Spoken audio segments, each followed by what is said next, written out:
Bonjour, je suis Patricia de la chaîne YouTube Patricia sur French Couture et bienvenue sur un nouveau podcast. Alors aujourd'hui, je vais tout d'abord, j'oublie souvent de le faire, je suis désolée. Je vais remercier, on est un peu plus de 200 abonnés aujourd'hui et j'en suis très contente, ça fait plaisir de voir le nombre augmenter tous les jours un petit peu. Je voudrais aussi remercier, il y a des petits habitués de mes abonnés pardon. Elle s'appelle Christelle. Elle met souvent des commentaires sur mes vidéos et elle donne souvent des bons plans. Donc si vous voulez des bons plans, regardez mes anciennes vidéos. Elle a plein de commentaires, plein d'endroits, plein de sites internet pour des patrons pas chers, pour des patrons gratuits aussi, pour des choses, des informations très intéressantes. Donc allez-y dans mes précédentes vidéos, elle a plein d'informations. Merci beaucoup Christelle si tu me regardes aujourd'hui. Le dernier information m'avait, attendez je vais se rechercher. Donc il y a un site internet qui s'appelle Ellie & Mac. Il y a des patrons gratuits tous les jours apparemment, ça change très souvent. Apparemment ça a l'air quand même d'être des patrons en anglais. Mais bon c'est des patrons assez simples qui peuvent être gratuits ou à 1 euro, vraiment pas cher. Et je trouve ça sympa, le dernier que je viens de voir, que peut-être je vais essayer juste avec mes chutes de tissu, faire des chaussettes. Avez-vous déjà cousu des chaussettes? Dites-le moi dans les commentaires. On va commencer donc ce podcast couture pour savoir d'abord qu'est-ce que je porte. La robe que je porte, c'est ma robe que j'ai mis sur mon profil Instagram et sur mon profil YouTube. Entre parenthèses, si vous voulez me suivre sur mes Insta Stories, donc Patricia sur French Couture, je poste tous les jours. Donc la petite robe que j'ai, c'est une robe McCall, du patron McCall M7954, celle-ci. Donc il y a vraiment plusieurs versions. Moi j'ai trouvé ça très intéressant ce patron là. Vous avez la robe en fait. Vous pouvez changer, vous pouvez mettre en combinaison ou une robe évasée ou une robe droite. Donc vraiment vous pouvez choisir. C'est pour ça que donc, vous avez des chiffres. Donc ils vous disent vous mettez le O2, le O4 ou donc en fonction de ce que vous avez besoin de ce que vous avez envie de coudre, pardon. La taille va de la taille 4 à la taille 12. Moi j'ai fait une taille 10. En général je suis en taille 10. Ça fait un an que je l'ai cousu donc je m'en souviens plus très bien tous les points techniques. J'ai enlevé quand même apparemment dans les notes que j'avais marquées 10 cm au niveau de la poitrine. Donc ici pour que ce soit vraiment ajusté parce que c'est une robe bustier donc ça tient pas avec grand chose. Et au niveau de la longueur j'ai enlevé 6 cm. Bon après c'est la longueur que vous avez envie par rapport, moi je voulais quelque chose au-dessus du genou. J'ai rajouté des bonnets aussi parce que je ne peux pas mettre de soutien-gorge avec cette robe là. Et j'ai rajouté des armatures ici sur les côtés parce que je voudrais quelque chose qui tienne assez droit. Je vous la montre parce que je peux vous montrer parce que je n'ai pas beaucoup de place. Donc elle est comme ça ici en haut. Donc c'est vraiment une robe bustier ici. Donc c'est vrai qu'avec cette découpe ici on ne peut pas mettre trop de soutien-gorge sinon ça se verrait. C'est pour ça que j'ai rajouté des bonnets. J'ai rajouté des armatures ici de chaque côté ici. Donc je l'ai bien ajusté par rapport à ma taille pour qu'elle me serre bien à ce niveau ici. Parce que sinon tout le poids serait que là-dedans, donc ça ferait très mal. Donc je voudrais vraiment que ce soit ajusté. Dans le dos, il y a une fermeture, donc c'est une fermeture normale ici. Donc vous avez ici. Et après moi j'ai fait la version avec la robe évasée. Donc voilà. Voilà ma petite robe d'été que j'aime bien par ses grandes chaleurs. Donc le sujet d'aujourd'hui, c'était, comme je vous ai dit dans mon podcast couture, comme je vous dis sur mon haul tissu, ma fille voulait que je lui fasse donc pour Halloween un tutu, le tutu de la petite Félicie. Je sais pas si vous connaissez le dessin animé, celle-ci, Ballerina. Donc elle voulait ça, donc j'avais acheté tout le tissu qu'il fallait et je suis contente, ouais je l'ai fini avant-hier soir. Quel soulagement ça a été. C'est pas long à faire, ce n'est pas compliqué à faire, c'est long à faire, non, je reviens sur ma phrase, c'est long à faire, mais ce n'est pas compliqué, mais il faut beaucoup de patience. J'avais acheté le patron, il s'appelle Tutu by Dani, c'est ce patron ici, c'est un tutu, vraiment c'est un tutu qui est facile à faire, donc c'est vraiment le niveau débutant. Donc j'avais acheté le patron avec les explications, parce qu'elle vend différents patrons, vous avez le choix de rajouter des explications ou pas, les explications sont en plus. Par rapport au patron seul, si vous voulez le patron seul, celui-là c'était compris, c'était tout un paquet ensemble. Les explications sont en livre en fait, c'est vraiment, moi je les ai imprimées, donc c'est vraiment, c'est très détaillé, vous avez des photos, en gros c'est un livre qui vous explique vraiment étape par étape comment faire. Donc je suis contente d'avoir eu ça, parce que c'est la première fois que je couds un tutu. Je n'ai jamais cousu de tutu de ma vie. Je ne suis pas une experte, je vais vous dire ce que moi j'ai fait. Donc s'il y a des gens qui ont déjà cousu des tutus qui me donnaient des conseils, si au cas où je refais ça. Mais c'est vrai que j'ai été au feeling, parce que sur internet il n'y a aucune information. Vous avez les tutus simples où les gens font juste des nœuds avec une ceinture élastiquée. Vous avez que ça. Après les grands tutus de danseuses, de ballerines, moi perso, j'ai cherché en anglais, en français, j'ai pas trouvé grand chose par rapport à ça. Donc c'est vrai que j'étais contente d'avoir ce livre bien détaillé, bien expliqué pour aller étape par étape. Donc je vais vous expliquer un petit peu comment moi j'ai fait et comment les erreurs que j'ai fait, les erreurs que j'aurais peut-être pas dû faire, que j'aurais dû éviter pour la prochaine fois. Donc au départ, donc, elle vous donne exactement la grandeur du tissu que vous avez. Donc j'avais acheté du spandex, donc c'est un tissu très extensible, mais en plus celui-là il brille, hein, je sais pas si vous voyez la brillance un petit peu. Donc c'est un côté un petit peu brillant d'un côté et très agréable de l'autre, du spandex. J'avais acheté un autre spandex qui était rouge, comme celui-ci ici. Et après j'avais acheté un tissu qui avait déjà de la broderie comme ça ici. Et je vais pas avec moi, mais après j'avais acheté du galon pour décorer en plus. Donc j'ai coupé mon tulle et le tulle aussi que je vous avais montré la dernière fois. J'ai coupé mon tulle par rapport à ce qu'il disait. Cousu ensemble mon tulle, et après ils vous font froncer en fait le tulle ensemble. Et pour froncer le tulle, donc comme je vous ai dit, ils vous conseillent d'utiliser du fil de pêche. Alors moi j'y connais rien en pêche, mais apparemment donc elle vous conseille du fil de pêche qui fait 9 kg. Donc ça apparemment, moi j'y connais rien, mais c'est par rapport au poids du poisson. Vous choisissez votre fil de pêche si vous voulez aller à la grosse pêche, la petite pêche. Mais celui-là apparemment c'est vraiment un fil fait pour si vous allez pêcher du lourd. Donc c'est vrai que ça a très bien marché. Mon fil n'a pas cassé. Mes fronces elles se sont bien passées. Après mon tulle est très rigide. Donc je sais pas si je peux utiliser ça, parce que c'est quand même gros comme fil. Si je veux faire des fronces sur un tissu en coton ou quelque chose de léger, je pense pas. Mais peut-être il y a une autre astuce d'utiliser du fil normal et puis utiliser cette astuce là. Je vous ai fait une petite vidéo, je vous la montre tout de suite comment j'ai fait pour froncer. Je vous montre juste sur une chute parce que j'avais déjà fait les fronces et une de mes abonnés m'a demandé dans un commentaire: est-ce que ce serait bien que tu nous fasses une petite vidéo pour nous montrer? Donc je l'ai faite avec sur une chute et je vous montre ça tout de suite.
Donc après avoir froncé dans tout ça, donc vous avez quand même énormément de fronces à faire, j'ai cousu le juste corps, donc toute la partie du juste corps, donc il vous indique bien comment coudre le juste corps, comment faire des repères, parce que donc les crayons, elle n'aime pas trop ça, elle a peur que ça s'efface pas, et je suis entièrement d'accord. Moi il y a des crayons qui s'effacent très bien, d'autres en fonction du tissu qui se fassent moins bien, et c'est pas quelque chose que vous pouvez pas mettre à la machine à laver une fois que c'est fini. Donc du coup c'est vrai que j'ai fait un point de bâti chaque fois qu'il y avait une ligne, surtout pour la ligne du tutu, où est-ce que vous commencez à coudre votre première rangée de tulle froncée. Donc vous avez une ligne ici, la ligne d'en bas, et ainsi que la ligne du milieu pour bien éparter quand vous bien séparer pardon, et faire un effet miroir quand vous mettez des décorations au niveau du juste corps. Le juste corps, bon c'est assez simple, j'en ai déjà cousu, c'est très facile. Par contre moi j'ai eu des petits issues problèmes par rapport à ça. C'est l'élastique. Au niveau du buste ici, on vous dit pas la quantité que vous avez besoin. Et je comprends son commentaire, elle écrit en fonction du tissu et en fonction de l'élastique, chaque élastique sont plus ou moins extensibles. Elle donne pas la longueur, à vous de gérer en gros. Et ça moi j'ai trouvé un peu dommage parce qu'elle vous dit tirer un peu moins, tirer un peu plus, et je trouve que il n'est pas super bien fait par rapport à ça. Je trouve que j'ai des fronces à des endroits alors qu'à d'autres c'est un peu plus plat.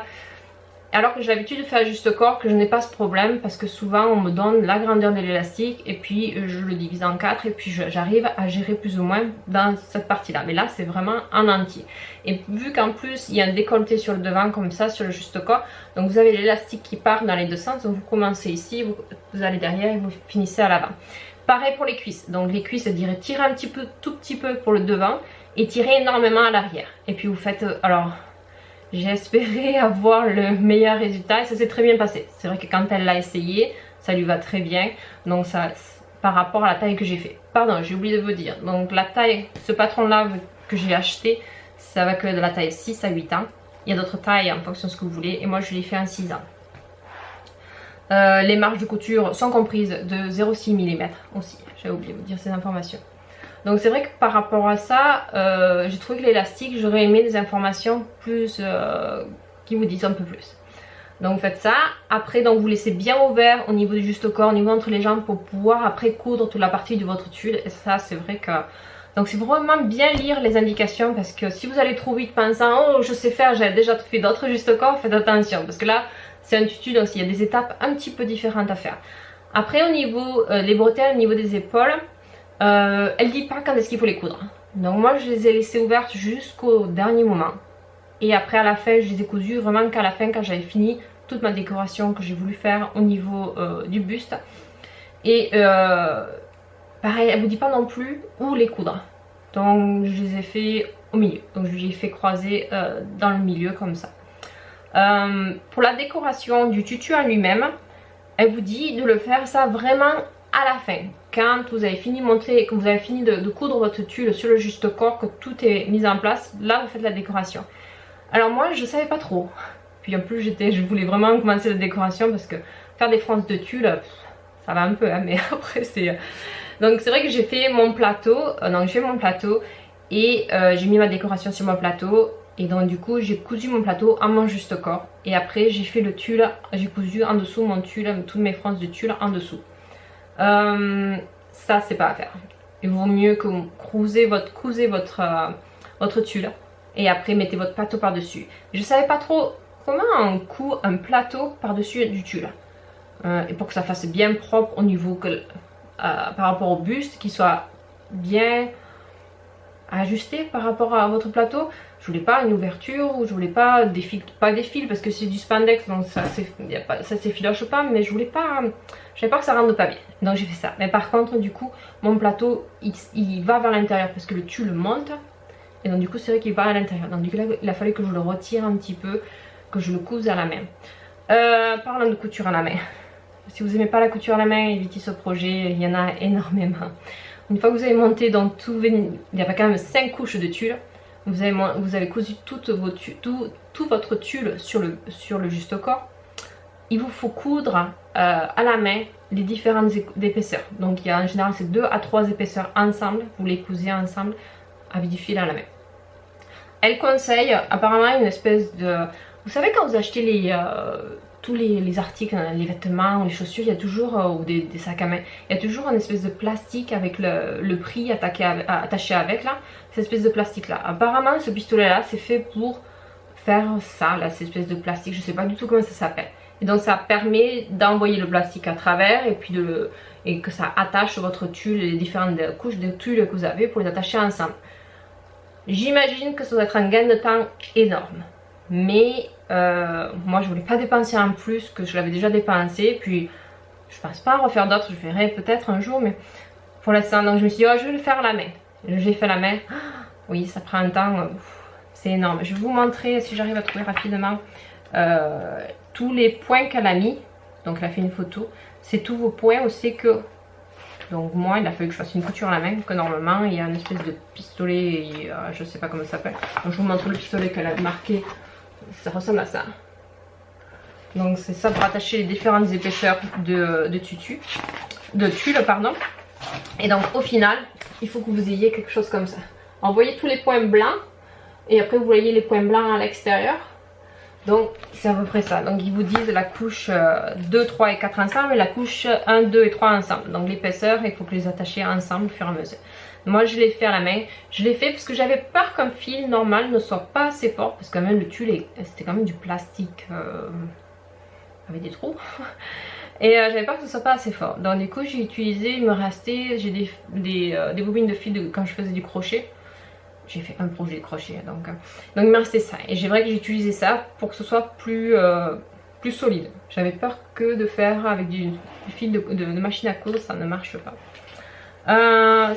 Après le reste, il n'y avait rien d'autre. Après je suis partie dans les décorations. Les décorations, ça aussi c'est assez long parce que je n'ai pas exactement les mêmes décorations que sur la photo avec les petits points, les petits machins, les petits trucs. Donc il a fallu que j'invente, que je fasse ma propre idée par rapport au tissu que j'avais acheté, la broderie que j'avais acheté. Donc c'est vrai que ça prend du temps de les positionner, savoir qu'est-ce qu'on met en premier, savoir comment on le coud, comment on le place, faire des essais. J'ai une machine de découpe. Et donc du coup j'en ai profité pour, et c'est la première fois que je le faisais et j'adore, je veux le refaire, découper dans le spandex rouge que je vous ai montré. Du galon, presque ça peut s'appeler. Du coup voilà, j'ai découpé à l'intérieur, j'ai fait un dessin moi-même sur Canvas Workspace, donc c'est l'application qui s'utilise pour utiliser ma machine de découpe. Et j'ai découpé, je voulais cette forme là en fait pour décorer, mon plateau.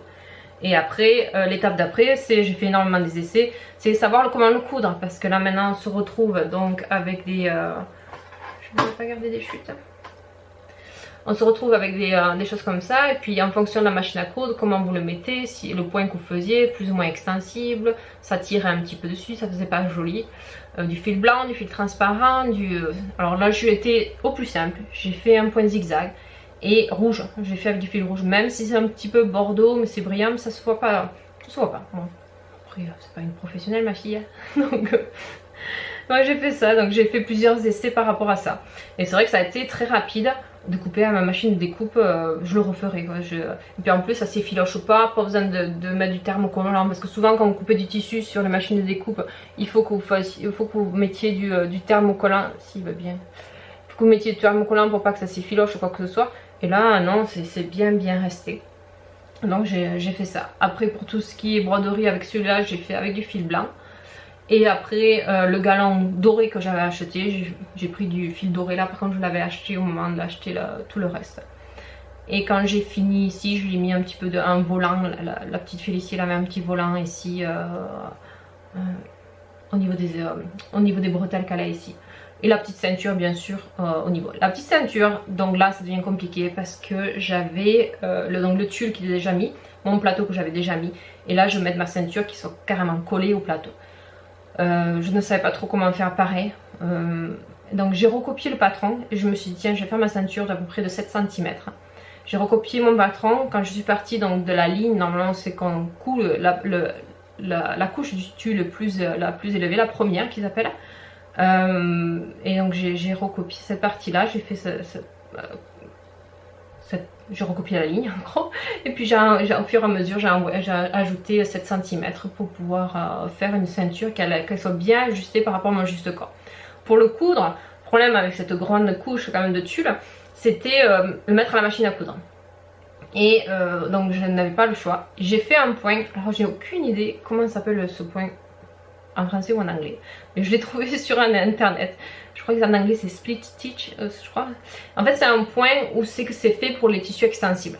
Et vous faites ça en général si vous mettez une veste, une doublure, vous faites ce point là. Donc c'est un point que vous faisiez en reculant, en fait, en diagonale. Je vais essayer de montrer à l'intérieur tout à l'heure dessus.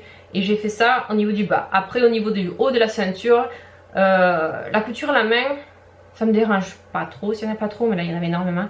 J'avais peur aussi que c'est quand même un juste corps, elle va bouger avec. J'ai peur que ça casse. J'ai pas confiance à ma couture à la main. Elle casse. Chaque fois que je fais des doublures que je dois coudre à la main, je trouve que ça reste pas. Ça me casse assez souvent, il faut que je les refasse. Je sais pas si c'est moi qui les fais pas correctement ou c'est juste. C'est normal.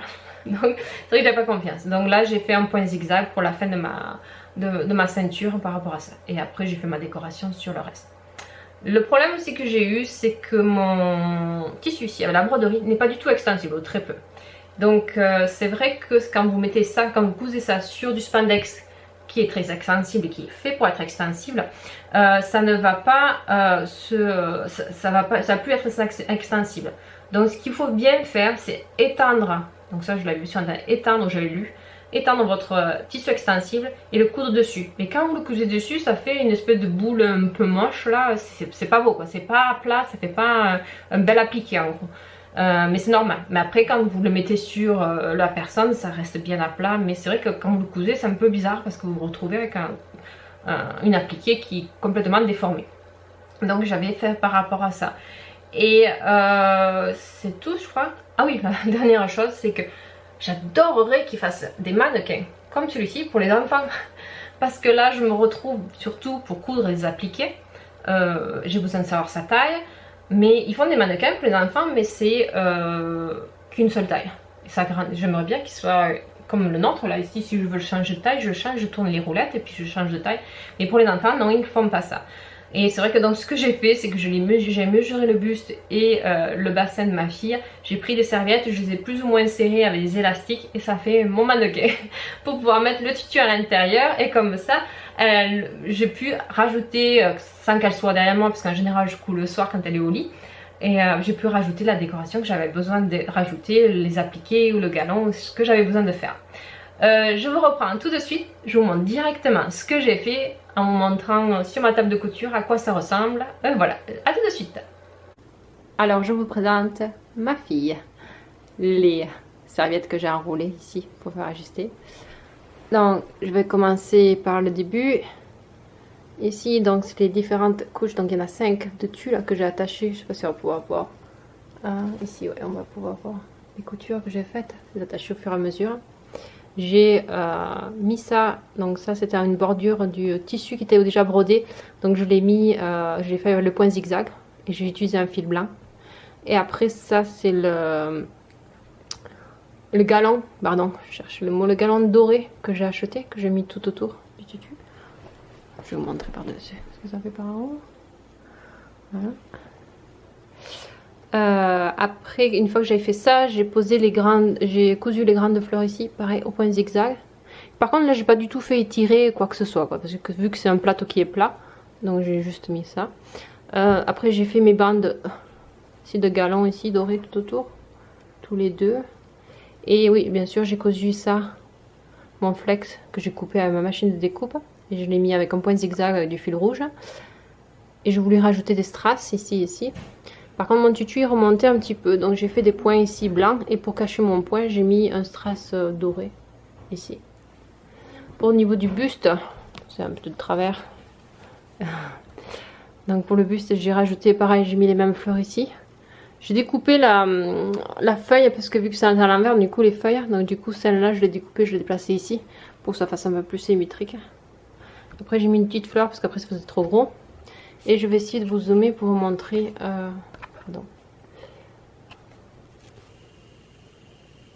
mon point zigzag que j'ai fait en haut de la ceinture. Et après j'ai fait en bas, j'ai fait un stitch, je crois qu'il s'appelle. Je me rappelle, je ne sais pas trop, on va pas le voir. Ah, si vous le voyez un petit peu ici. Il part en diagonale. Je vous le montrerai de l'intérieur. Je ferai une autre petite vidéo de l'intérieur.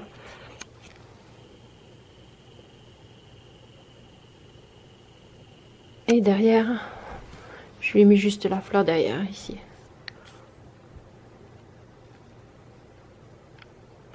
Et pareil, j'ai fait la même chose à l'arrière.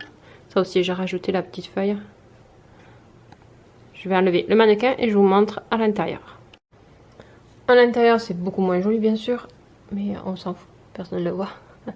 Donc j'ai quand même gardé un fil blanc pour la canette, puis après les fils colorés pour la couture. Et mon point, je crois que c'est les stitch, ou je sais pas comment il s'appelle ça. J'essaie de vous le montrer si j'arrive à le trouver. Ici. Ça, c'est là où ce que j'ai cousu ma ceinture ici. On le voit un peu mieux, tiens, mes petits points ici. Ça, et j'avais oublié de vous dire, j'ai recouvert les élastiques des bretelles avec le tissu, le spandex, le blanc. Et j'ai fait un point zigzag ici pour faire le petit volant au niveau des épaules. Et j'ai mis pareil le galon doré. Ça rappelle le reste du tutu. Donc voilà. Et le dessous, et comme ça, avec le tutu. Vous voyez mes fils ici.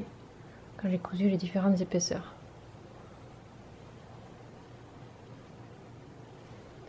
Donc à l'envers, ça fait ça. Bon voilà, je vous laisse pour une petite vidéo de ma petite ballerine qui est en train de danser. Et je vous dis à très bientôt. C'est une nouvelle cousette. Abonnez-vous. Et puis je fais un gros bisou.